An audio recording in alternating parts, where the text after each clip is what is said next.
Cricket experts मानते हैं कि क्रिकेट में बैट और बॉल के बीच में संघर्ष होता है, लेकिन ये सिर्फ आधा सच है। पूरा सच तो ये है कि क्रिकेट में बैट और बॉल के साथ साथ फील्डिंग भी एक बहुत अहम रोल निभाती है। क्या आप जानते हैं कि क्रिकेट जब अपने शुरुआती दौर में था तो उस समय सिर्फ बॉलिंग और बैटिंग के ही नियम बनाए गए थे। फील्डिंग के लिए उस समय कोई भी नियम नहीं बने थे। लेकिन क्रिकेट इतिहास की एक घटना ने क्रिकेट प्रशासकों को फील्डिंग के नियम बनाने पर मजबूर कर दिया।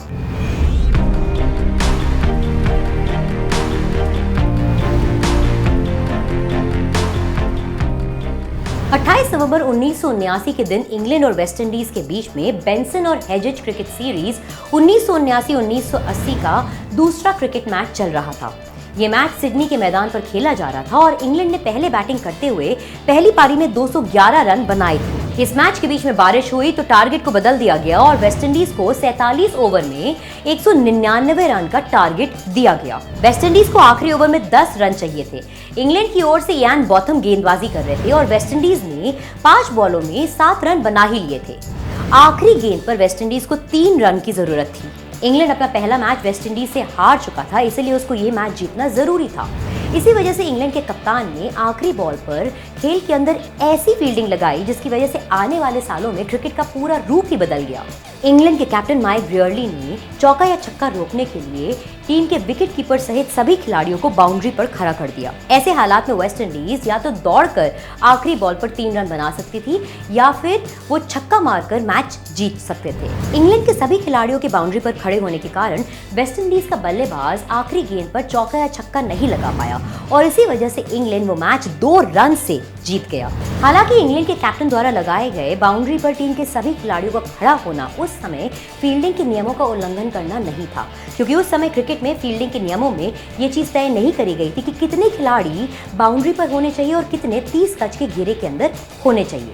लेकिन इंग्लैंड के कैप्टन द्वारा करी गई इस हरकत ने सभी क्रिकेट प्रशासकों को चौकन्ना कर दिया और उन्हें मजबूर कर दिया कि वो क्रिकेट में फील्डिंग के कुछ नए नियम बनाएं। फील्डिंग के नियम मुख्य रूप से 1970 के दशक में बनने शुरू हुए और फील्डर्स की नियुक्ति से संबंधित नियम पहली बार 1980 में ऑस्ट्रेलिया में खेले जाने वाले वनडे मैचेस के अंदर लागू होना शुरू हुए। वर्ष 1992 के वर्ल्ड कप में यह नियम बन गया कि पहले 15 ओवर में 30 गज के घेरे के बाहर सिर्फ 2 खिलाड़ी ही रहेंगे और 16वें ओवर के बाद घेरे के बाहर 5 खिलाड़ी रहने की इजाजत होती थी। साथ ही पावर प्ले के दौरान 2 खिलाड़ियों को कोचिंग पोजीशन पर रहना भी जरूरी होता था। इंटरनेशनल क्रिकेट काउंसिल ने पावर प्ले से संबंधित नियम पहली बार सन 2005 में शुरू किए थे। आईसीसी ने एक मैच में कुल 3 पावर प्ले को लागू किया था और टोटल 20 ओवरों का पावर प्ले बनाया गया था। पावर प्ले के नियमों में समय समय पर परिवर्तन किए जाते रहते हैं। वर्तमान में 50 ओवर्स के एक दिवसीय मैच में 3 पावर प्ले कुछ इस प्रकार है।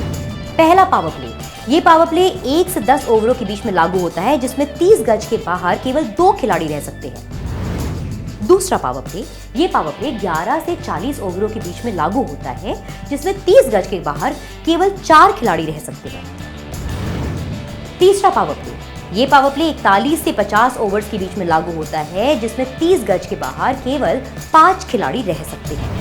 अब आपको बताते हैं कि T20 मैचेस में पावर प्ले के रूल्स कैसे लागू होते हैं। T20 मैच में केवल एक पावर प्ले होता है जो कि पहले के 6 ओवर्स में होता है।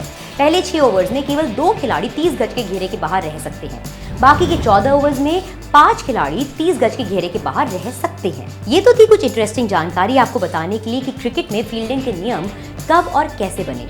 अगर आपको ये वीडियो अच्छा लगा हो तो इसे लाइक करें और शेयर करें और अन्य ऐसी ही वीडियोस देखने के लिए विजिट करें जागरणजोश.com।